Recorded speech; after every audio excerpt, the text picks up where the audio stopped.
Right. Hey everyone, I'm Klloo. So, yeah, if you can tell by the Arakni slip through the cracks, I have finally gone to a pre-release, right? So, why don't we spend some time discussing pre-release, right? Sealed and draft, because I do think the Hunted is kind of interesting, right? And there's a few things I feel worth going over. Now, I'm gonna talk about my experience first and foremost, and then we'll go into each of the heroes, right? So we'll do Fang, since I did actually play Fang for the event, right? And then we'll go through, Cindra or Arakni one after the other. So I will be sure to chapter, right, the video. So if you want to skip ahead to that discussion, go nuts. But otherwise, for my field experience, I got very lucky, right? So I actually ended up pulling 4 Majestics. So I got Devotion Never Dies and Ring of Roses. But then I also pulled Katsu's Spec, and I also pulled Long Whisker Loyalty. So basically, I wanted to play Cindra, but I didn't get anything really usable, right? The problem with it that I experienced is both Arakni and Cindra seem to be very card gated, right? You need a certain pitch curve, right, for Cindra, and then Arakni does seem like he is the most dependent on cards because the mark experience, his mark experience for sealed is not fantastic with your destroyable dagger. So unless you get retrieve, unless you get ways to equip it, unless you get the other dagger, it's not enough rounds for you to try and get the Arakni Agent of Chaos Orb Weaver that allows you to re-equip daggers. So overall, yeah, it seemed like Fang you can play with barely any specific cards, right, and you will still do fairly well. Cindra, if you get the right curve basis, so a decent amount of blues, some yellows, and some okay cards, then you can play Cindra. Otherwise, for Arakni, you really are kind of card dependent, unfortunately. Now, I didn't keep the Long Whisker Loyalty or the Katsu Spec. I actually gave them, right, to 2 other players, right, who were a lot more interested in them than I am, and I'm going to open a fair amount of boxes anyway, so I didn't really mind. Plus, I got insanely lucky. I pulled 4 Majestics out of the 8 packs, so that's double the pull rate, right? 1 in 4. And then from the reward packs at the end, I can't actually remember which one because I haven't gone through them. There you go, right on top. Tarantula Toxin and a Rolling Fisher as well. So yeah, overall, I pulled 6 Majestics from 12 packs, right? So I yoinked that box's Majestics basically. Very lucky. But other than that, nothing super standout. We did have a few cards pulled. We had the legendary Warrior Headpiece. We had a cold foil of the blood splattered vest, and we also had a Marvel Arakni. I forget which one it was. Sorry, right. And I don't think there was actually anything else in the prize packs that was too exciting. The gem pack. So the store I went to did give away a gem pack. Right, they just raffled it off. So the first gem pack of the season, super exciting, and then it was opened and kind of less exciting. It was 2 EAs, so 1 non-foiled, 1 foiled, and they were just 2 EA rares. So I don't know how I feel about them. Again, it's sort of a quantity thing. If there's lots of gem packs to go around, then it will offset, a specific cold foiled, usable card as a reward. But we'll have to wait and see. Anything else to add? Right. Play-wise. So I very much enjoyed the experience. Right, these are 3 heroes that are the playstyle I very much enjoy, especially Cindra and Fang. I like just playing aggression, not really having to worry about blocks or anything like that. But the matches basically seemed like whoever got their Arsenal card, right, so whoever went first, generally, was just way ahead of the other person. At 20 life, with both heroes, in case of Cindra and Fang, being able to easily present, say, 8 to 12 damage a turn, it was whoever had that extra card won. It really felt like it. And my actual matches, the first one was a bit more of a just joke match in a sense, because the person grabbed their off cards rather than their actual deck. So we just played it out anyway, right? And they basically just had a whole mix of cards playing as Arakni. Then the next 4 games were Cindra, and then 3 Fang mirror matches. And the Cindra matchup, they went first. It was basically 1 turn between us. I think it was, God, what was it? There was barely any life difference. The biggest gap was 4 to 10 going into the round where I died. Right. So yeah, the big issue is you've got 20 life, you can present, again, 8 to 12 damage fairly easily as Fang or Cindra, and I should have Fang. I should have the 3 heroes here anyway, right? So if you can present 8 to 12 damage, you can basically concede a turn, keep your hand, regain tempo, and then win, right? And it kind of felt a bit, rock, paper, scissors-ish. But generally speaking, if you went first, you got maybe 2, 3 damage across, but then you get the Arsenal card, and that does make a world of difference, because then your next turn, you can present, say, 12 to 16 damage. And then at that point, your opponent has to start blocking every single turn, and you just have enough chain links where if something gets across, you're going to win. Right? In fact, that's basically how a lot of the games ended, was just one person was attacking, the other person was blocking with their entire hand, and it was just a couple turns until you finally had that 1 extra damage, that 2 extra damage, or that 1 extra card to, win, unfortunately. But aside from that, it was still fun, right? They were quick games as well. Anyone who played against Arakni, it seemed, took the full 40 minutes, but then anyone playing Fang or Cindra in any sort of mirror match, right? Whether it's Fang versus Cindra, or Cindra versus Fang, or Fang, Cindra, Cindra, took about 20 minutes. So yeah, I kind of feel like macro could have really helped with that, right? And it could have been very specific. It could have been, Arakni.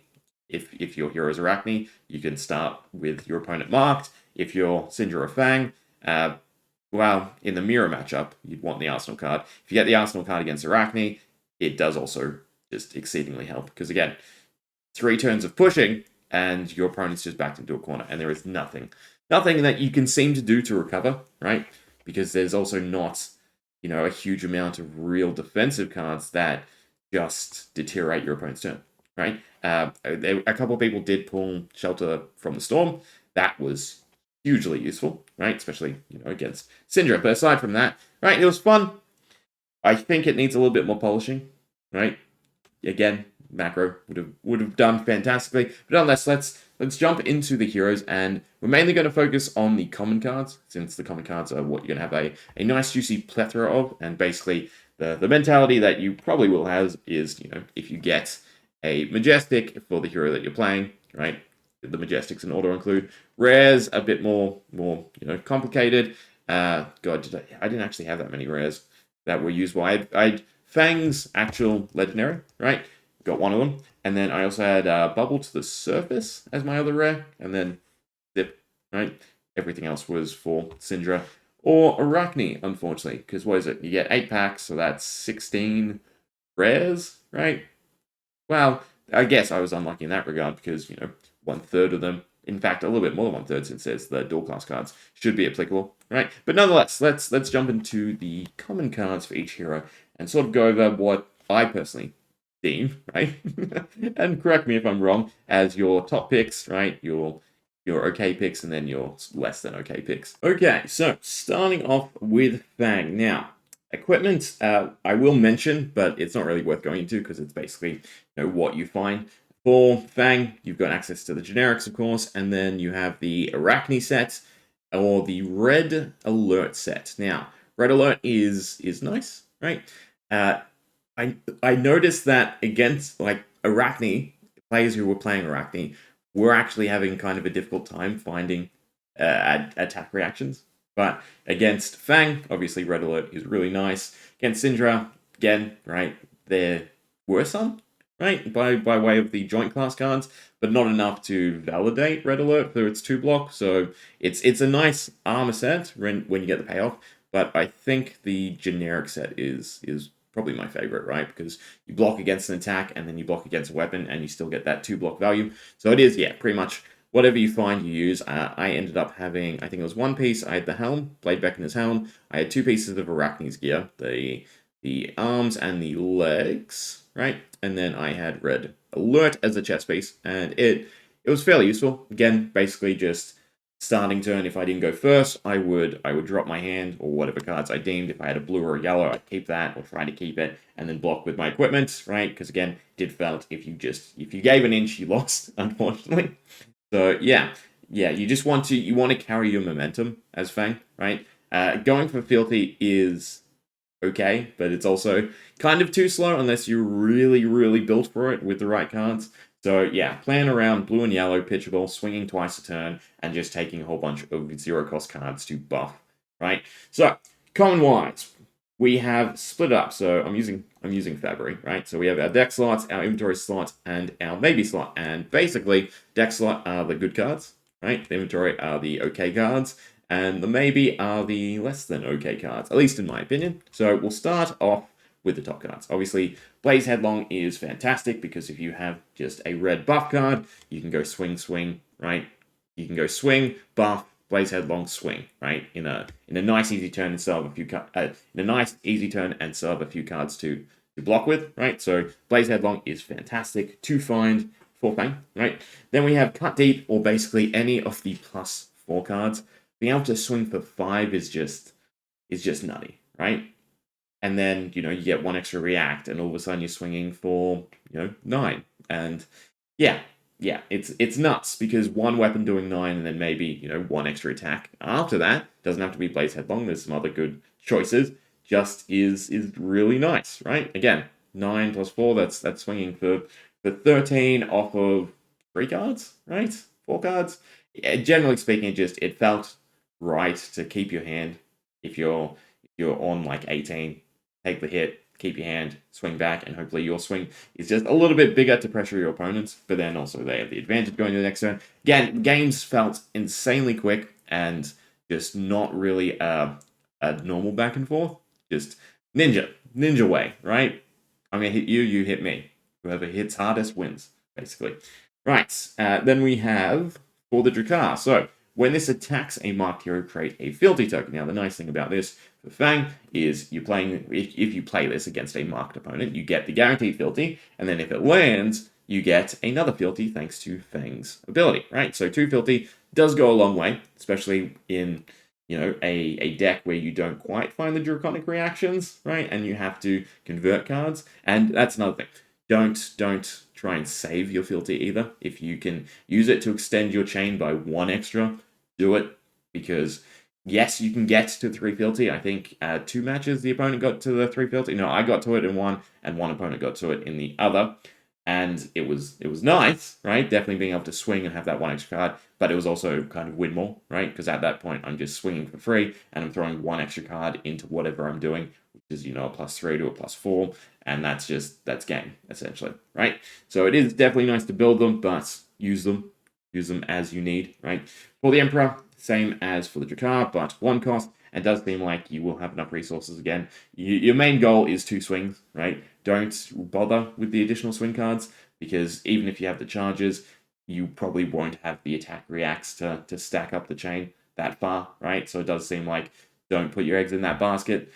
Then we have Hunt a Killer, another +4, and a mark on hit for a cost 1. Definitely worth it. Again, a +4 is fantastic because you're either forcing your opponent double block, you're taking their equipment away, you're just really keeping up the aggression. So yeah, again, if you have a blue, it's 1 resource for each dagger, 1 resource for this style of buff, and then a few zeros.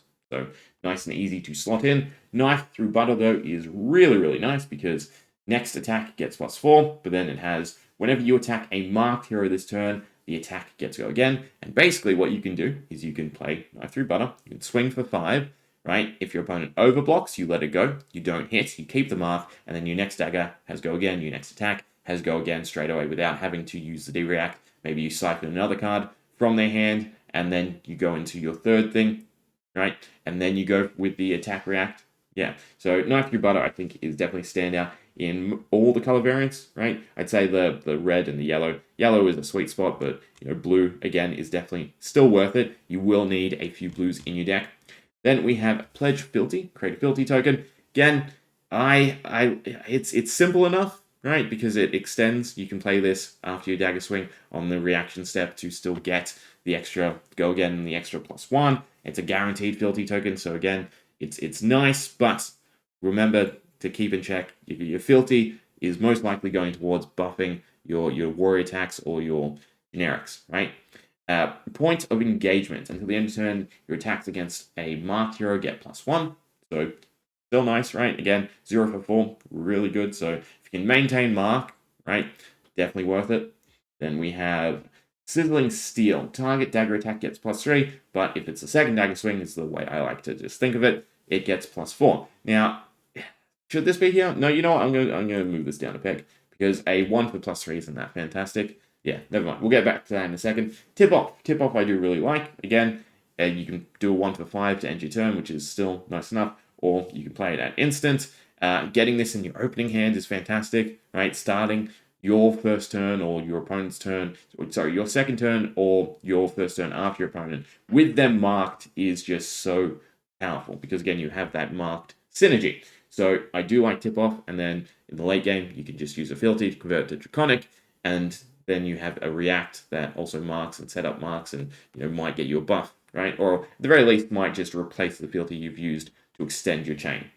Then cut deep, 0 for +3, so that's red level benefit, right? So why not? You pump your dagger beforehand, that's fine. You can also play your pump cards, and then you can attack with something else, right? Again, Blaze Headlong if you play a red pump, yeah. Knife through butter, again, fantastic. Hunt a killer, we already went through that, so fantastic. Then for the okay cards, right? So these are probably average stat level, right? In comparison, whereas these are slightly above what you'd normally get out of the same cost, right? So Brother of Flame, play this only if you control 2 or more Draconic chain links. Target dagger attack gets +4. So you know what? I misread that because that's not a good card. No. So I did try and take these quite a few times, right? And what would happen is I go, oh, damn, I really want to play this on this chain link, but I can't because it's the first dagger swing. So yeah, the gate of play this only if you control 2 or more Draconic chain links is definitely a bit rough, right, for the limited. So yeah, no.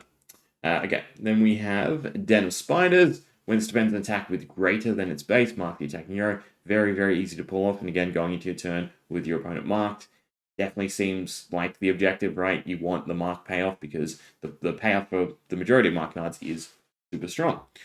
We have Dynastic Dedication. Cost 1 less to play for each Draconic chain link control. So basically 1 cost for +3 is okay, right? But then it being a 0 cost for +3 on your second dagger swing is good, right? For the realm, same thing, but I feel like the 2-cost basis makes it a little bit less playable for Fang. Hunt the Hunter. When it's attack the hero, if they've played another red card this turn, mark them. So again, if you can chain together, you go dagger this, or dagger this, and that's fine too, right? Again, dagger with a react is probably 5 into this, that's another 5. Again, it seems like 8 to 16 is what you're looking to do every turn, right? And again, aim for the 16. Imperial Intent, right? So basically free with your dagger is really nice, even though it's only a +2. So still worth taking, I think, right? So you just swing, you play this. Again, triggers Blaze Headlong. There's some other play red card effects. So yeah, I do like it nice enough, even though it's below the stat curve. Public Bounty. So mark the target opposing hero, and the next time you attack a marked hero this turn, the attack gets +3. So basically just a 1 mark +3, right? Which again, furthers the main goal of what you're trying to do. Razor Reflex. 1 for 3. Okay. The flexibility, I guess, to then combo with some of the other attacks. You won't have many attacks. Again, if you find them, Blaze Headlong, fantastic. And you'll probably get a decent amount of the for the cards. So, yeah, they're definitely worth mixing in because they are also 3 block, right? That's something to consider. Then we have Scalding Iron. Now, Scalding Iron, I want to love, but generally speaking, this is always just going to be like a +2. Right? So that's why it's not in the good cards, it's just an okay. Sizzling Steel, right? Again, a little bit below value. Yeah, 1 for 4 is, average in comparison to these cards. Stabbing Pain, target dagger attack gets +3, and then if you control 2 or more, it's really the fact of that 2 or more, right? Because you can get to the 2 or more, but can you get to the 2 or more on a dagger, right? Sworn Vengeance, the next dagger attack this turn gets +3 when this hits hero, mark them, right? Again, it's just a stat line. Take a stab. Target dagger attack gets +3, and then when this hits a marked hero, you may attack with an additional time. Again, I want to love the additional time, but it just doesn't seem like you will have an easy time getting 3 swings across, right? Unless you do get the Fealty, in which case, again, it just feels like win more. But it's still a 0 for 3, right? You can use Fealty, turn into Draconic. Otherwise, this could be your second attack react, where you don't need the go again proc. Tooth of the Dragon, 0 for 3, instant, so you can play it on the step. So, again, it's fantastic, right? Worth noting, does then feed into the next dagger, so you get the +1 and go again on the main dagger, but then you're basically double amping the following dagger, right? Which is definitely nice, because say your opponent overblocks, because they know you're going to try and buff that dagger. Then this is a lot better, right, than some of the other cards, because the fact that it pushes the expected reaction to your next dagger instead. Point of engagement, the next dagger attack this turn gets +2 until the end of turn. Your attacks get +1, right? So we had the red variant up here, right? But we still need those yellow and blues. So when it comes to the yellows and blues, I do think you mainly want, again, these cards, which are basically, we've already gone through them. With aim, right? I know you can't really because it's random, but Knife Through Butter, Tip Off, and Hunter Killer definitely seem like the better variants because, +2 is good, and then again, that go again effect is really nice. Tip Off being a easy way to mark your opponent, or 1 for 3 is still okay. Hunter Killer, right? Hit on mark, again, good. And then this is just, decent stat, average stat, right? So yeah. How many blues did I end up running? It wasn't actually that many. It was mainly yellows. I think it was about 12, so just under half the deck. No, it's definitely less than that. Yeah, I'm gonna say 8 to 12 mix of yellow and blues. I did have a few turns where it was just a red line, right, and they almost lost me the game I had it in, right? But what did I have? I had Bubble to the Surface, which was actually nice, right? Bubble to the Surface is interesting. There's a few times where I've had it in and it just seemed awful. And then one game, it did really well because it hit Long Whisker Loyalty. And then we have the maybes. So, yeah, a lot of these are the pack fillers where they're kind of just understated. I mean, a 0 for 3, right, is good, but, the mark effect, you're gonna predominantly mark on your turn. It's more of an Arakni thing, it feels, because it also shuts down the daggers. So this will get mixed up when it comes to the generics once we go to the other heroes, but yeah, a lot of these are just here because they're just understated, or again, they have too big of a conditional effect for how quick the games are, right? And I mean, you can swap cards in between rounds. At least we could at the LGS. I'm pretty sure everywhere's loose with that. Same with equipment. So feel free to actually take the correct cards for the correct matchups, because there are quite a few draft interactions for that, right? But yeah, there we go. That's my thoughts on Fang, right? So the commons to look out for and mainly fill your deck with, then the general idea. I mean, we'll do rarity, right? Majestic. I spell it right? Yeah, beautiful. So the Majestics you can run. The primary one you're probably looking for is Long Whisker Loyalty, but generally speaking, all of these are decent except for Rotten Remains, right? Just Rotten Remains? Yeah, I feel like it just Rotten Remains. Everything else is nice. I mean, a 1 for +3 isn't that great because there's not any damage prevention effects except for Shelter from the Storm and Calming Breeze, the other one, right?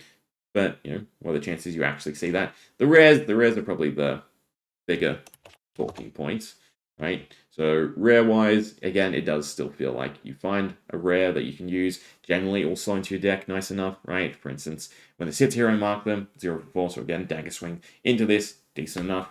So, yeah. Generally speaking, go with what commons you can feed the best into a hero, I believe, right? Because the commons do still have a fair power level to them, right? Again, going back to Razor Reflex is a rare. Why don't I have Razor Reflex then? Oopsie daisy. Well, there you go. Going back to Razor Reflex. Comparison-wise, everything else is statted above, right? Because a 1 for 4 with no again on a dagger, or a 1 for 3 with go again is about equivalent to a 1 and 4, right? And you don't really need the go again proc. So yeah, aim for the right commons if you want to succeed. If you want to have fun, then just play whatever you want to play. Anyway, we will jump to Arakni next. I can break up the Draconic cards. Okay, so I'll be honest. When it comes to Arakni, again, both Arakni and Cindra, they're very, very card dependent because they don't have much going for them, right? In a limited sense. So your normal game plan for Arakni, right, is going to be swing. So you're paying 2 to swing, right, for 1 damage, and you're not really going to have any way to buff it in the same extent as Fang does, or the amount of attacks that Cindra is going to put out. So you're paying more than them to do less damage than them to try and get this effect off to mark your opponent, to then go into something that's only slightly better, right? So you set up your mark, you don't necessarily need resources left, but then you use a stealth attack, right? So for instance, Mark the Prey. 0 for 3, right? That's now 0 for 4 with Go Again. So that's still a good card. But then what's coming after that, right? Maybe another 3 attack card, potentially. Maybe, just maybe, another attack that's got the buffing again because you've managed to maintain the mark. So altogether, where again, Fang and Cindra seem to be easy, 8 to 16 damage. I would say Arakni, you come back a little bit and it's more like 6 to 12, right? On a good day, hitting that 12. So already in just a straight back and forth, you're going to lose as Arakni. You then throw in some of the other stuff, right? So the Agents of Chaos. The majority of them are a +3, but you lose the Go Again on all of them except one. So that's already kind of a downgrade. Granted, you don't need the mark, but you will be losing a card, an assassin card, mind you. So you're penalized for taking non-assassin cards. And then in terms of the defensive choices, so there are a sizable amount of defensive cards for Arakni, but none of them are at all spectacular, right? So, for instance, we have, lay low. We'll start with that, right? So, 0 for 3. So, very, very base. Granted, it's a yellow. You can pitch it. That's nicer. Your games, again, I don't feel will last long enough for you to cycle around your deck. So, most likely, this is just a 0 for 3. Okay, so it's red stat line value. And then, if the attacking hero is marked, the next sack gets a -1, which can be impactful. But you have to be able to consistently set up mark every turn. After 2 turns, if you've marked through your daggers, they're gone. So you're just so dependent on being able to set up mark that it feels like it falls a little bit flat unless you do get very specific cards. And more so, not cards like Public Bounty, but like Tip Off, where it's something that you can play for free. So Reaper's Call and Tip Off are both instant discard this mark the opposing hero, which is fantastic because, it's a -1 to hand to trigger the majority of your effects, right? So, God, saying that out loud, it's still not as valuable, right, as Fang. But nonetheless, these are sort of where I'd put the cards, right? The majority are in the okay part, right? And there's a few standout, and then there are a few I don't really care for. So defense reaction can't be played. Chain Link, both Cindra and Fang have what? 1 Draconic one and then 1 Joint Trap. So not that exciting. Yeah, so all the shutdown or arsenal disruption or stuff like that, again, 20 life, young heroes, 30 card deck, so you can find your more powerful cards more consistently, right, than in Blitz. It's not necessary, it's not needed, and it's not really going to amount to much, right? Same with the specific cards. You're contracted to hit a marked hero, meaning you have to play this first. You can get that off, right? In which case it's value, because the idea being you've already marked them as Arakni, you play Defang, you're against the right hero, and you do get that draw card. But most likely your opponent's just going to shut you down, right? Because again, tempo-wise, between Cindra and Fang, they're just going to continue to go off. But for Arakni, there is that whole set up and play. So you've got that offbeat as either Fang or Cindra or the mirror match to shut you down, right? In which case, yeah, it falls flat. So similar with Poison Blade, yeah, again, you just don't have enough longevity for daggers or the match to make this a valuable card in my eyes, right? So I've left up the rares because the main one to talk about is obviously the Orb Weaver Spinneret, and there's one other, this one, Whittle, right? Whittle from Bone that allows you to equip a better dagger, right? So yeah, they're great, but again, you have to find them. So there's how many rares in the set, and you get 16.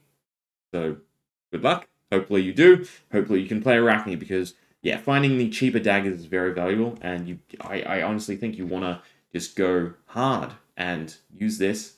Get blocked by equipment. Use it the next turn. Get blocked by equipment. Use it the next turn and get the mark across. Right? Yeah, probably take 3 turns. Yeah, no.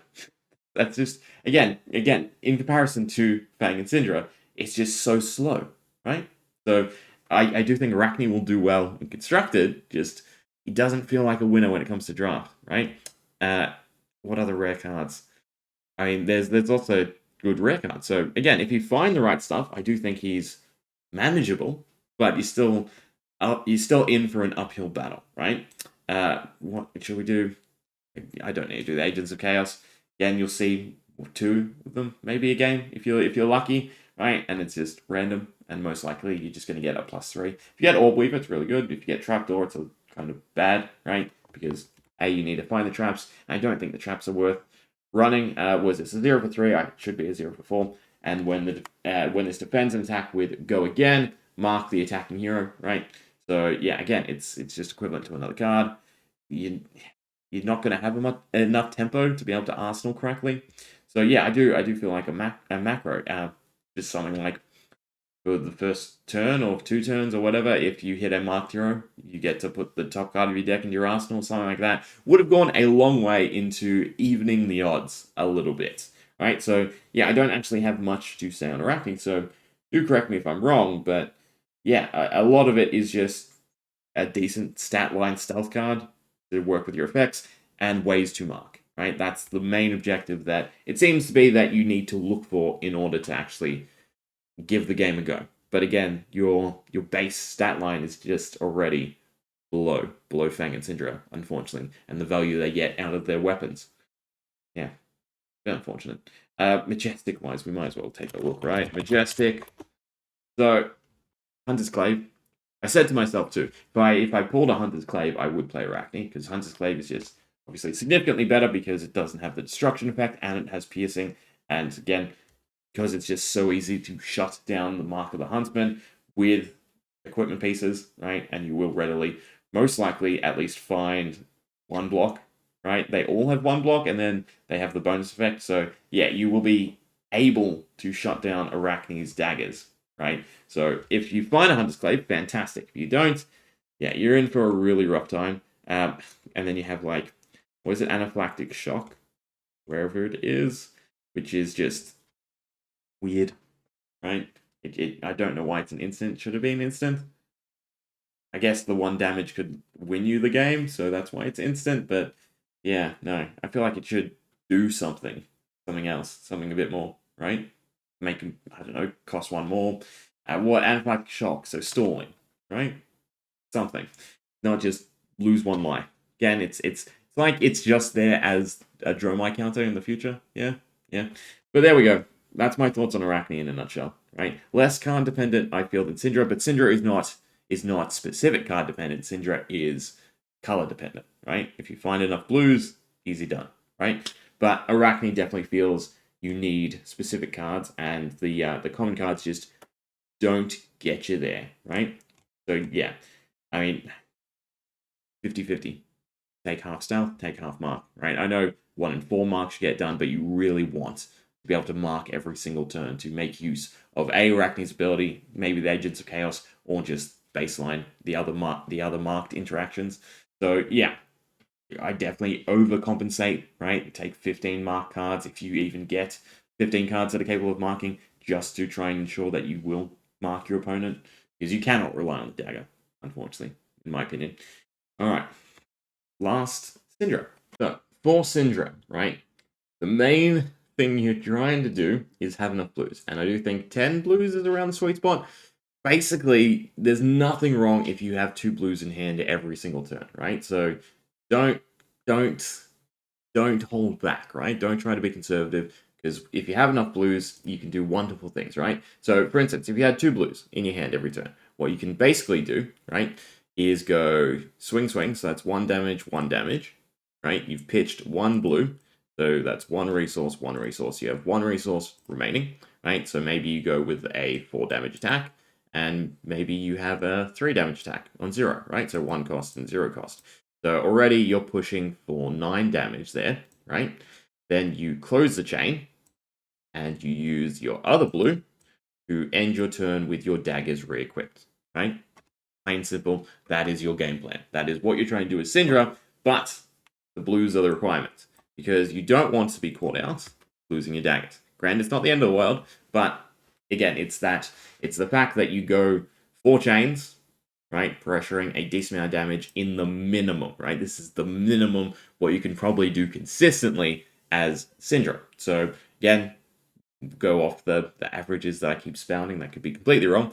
Fang being around 8 to 16 damage if you get the right buffing cards, and then Arakni 6 to 12, Cindra 9 base, right? and then it just gets bigger from there, right? So yeah, you can do dangerous things with Cindra as long as you have that right curve, right? So get your blues. That's your main constraint. Now, in terms of good cards, in the common slot, you have Burning Blade Dance. So if you can get a few copies of this, be ecstatic, because yeah, dagger into this, get the extra ping damage, destroy a dagger, be able to play Cindra's ability for free, and even end your turn with one dagger equipped is huge. Now, even going back to what I showcased up here, if you cut that last blue and you just have another red that you can attack with, then all of a sudden that 9 becomes, 12 to 13. So your baseline for damage could be as good as Arakni's, consistent top performing damage. Yeah, that's the scary part when it comes to Cindra and Fang and just how they out-tempo Arakni incredibly well. So other great cards, Blaze Headlong, obviously fantastic because it has that greater stat line. It's easy enough to play a red card, right? Then we have Bloodline or anything that gets discounted by Draconic Chainlink. So again, swing, and then a 3, go again, average, so good, right? Burning Blade Dance, anything that destroys daggers you really want. Again, the majority of these are just going to be cheap, go again, decent damage. I would, though, right, try and aim for the 0 costs a little bit more, right? And stuff like this, the buffs or pushes, because then you can always mix up. Dagger, First Tenant, dagger, get that buff because it is a draconic attack, right? Is there anything stand out? Yeah, Poison Blades. So again, with that little extra damage. You open with Poison Blades, you swing twice, they land, they don't land, right? And all of a sudden you've added 2 extra damage, and then maybe you have 1 flick mechanic, or you try and be greedy and somehow you get a dagger equipped and can swing again. Aim for simple, consistent lines, right? But you will still get that additional value out of Poison Blade. So it is nicer, right, in Cindra, where you definitely know you're going to get your daggers back, be it the end of this turn or the next turn. Throw yourself at them. Again, a nice ping. So it's just that 1 extra damage. So it's basically a 1 for 4. With Go Again, that also then allows you to use Cindra's ability without having to pitch for it. So it converts to essentially playing 1 extra card, right? Because you have that freedom. So yeah, Cindra's good. It's just the blues. You need enough blues, and you need enough blues that obviously fit into your deck. One other thing, though, I would say to keep in consideration is you don't necessarily need blues to play, right? Because their sole purpose there is to be pitching. If you just have, say 5, 7 trash blues, in a sense, you still will want them in your deck just for the sake of pitching, right? So basically, you're just looking for a 3-block blue that you can slot into your deck, right? Although some of these are still okay. The +1s are fine, right? A 1 for 2 would Go Again. It's not great, but it's fine, right? Marking and Filthy does not feel at all necessary for Cindra. A lot of the inset cards, 2 Draconic Chainlinks is plenty, right? So you can just accomplish whatever you need to accomplish by swinging. You don't need to convert cards with Filthy. Granted, if you have it, I'm not going to say don't use it, but don't go over your way to set up Mark and try to generate Filthy, right? Again, as Fang, it's better, but don't think of it as necessary because you'll trap yourself in that corner when you should just really be going out and being aggressive. It feels as Fang and Cindra. Right, any other cards of worth noting? No, so yeah, basically any of the red cards, well, most of the red cards, in their blue variant are fine, in my idea, but just take your blues, take enough blues, right?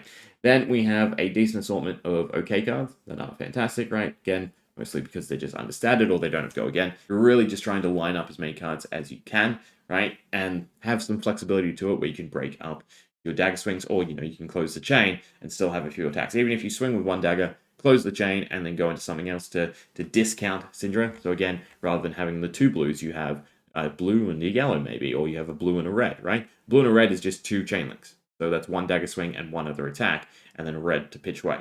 So again, the opening hand that we went through can be accomplished with 1 blue and 1 red, right? But I still think you'd rather be safe than sorry, yeah? Okay, what else? Bad cards. Yeah, we'll go with bad cards. So, Blessing of Vincirke, right, is okay. Too slow, right, for draft.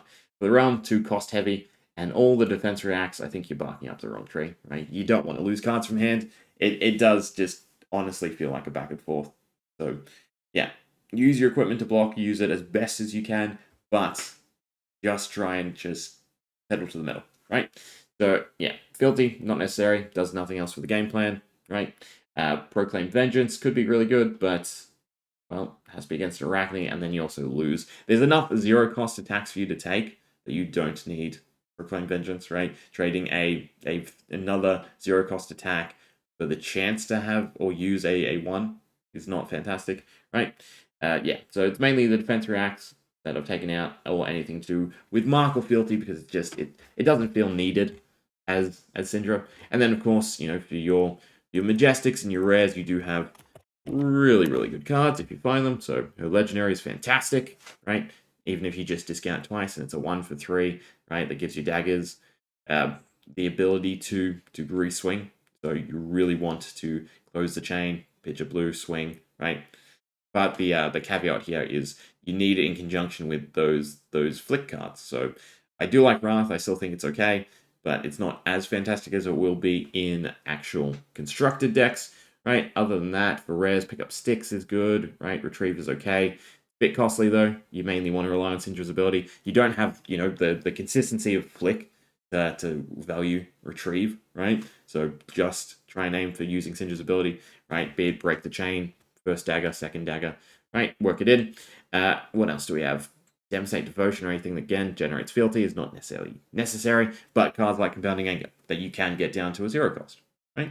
0 for 5 is fantastic for your damage. Don't worry so much about the convert this to Draconic cards either.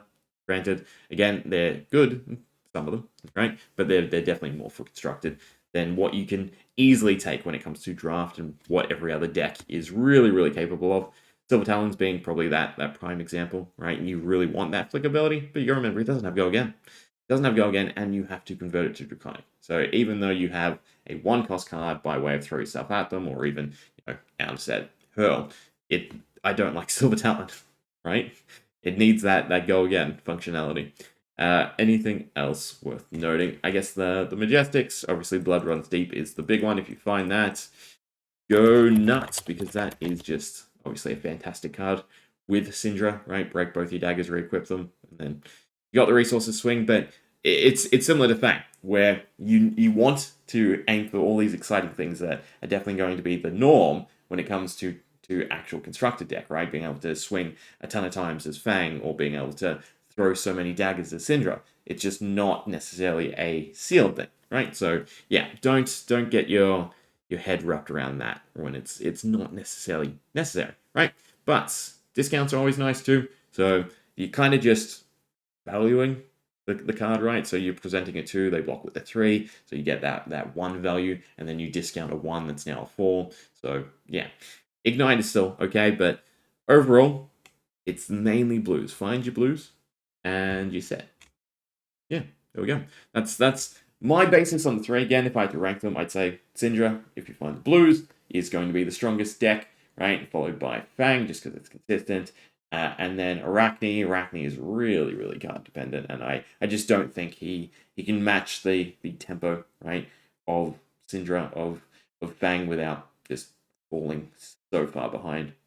So unless you get really good equipment, although no, sorry, it's been a while for me. Legendaries are in the expansion slot, so you can't actually use them, right? Otherwise, that would be nuts.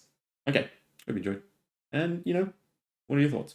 Let me know. How'd you got your pre-release? You win? Did you get good prizes as a support? Anything exciting? What did your LSG do with the new flexibility that LSS are offering? That's the better question to ask. Anyway, hope you enjoyed. See ya.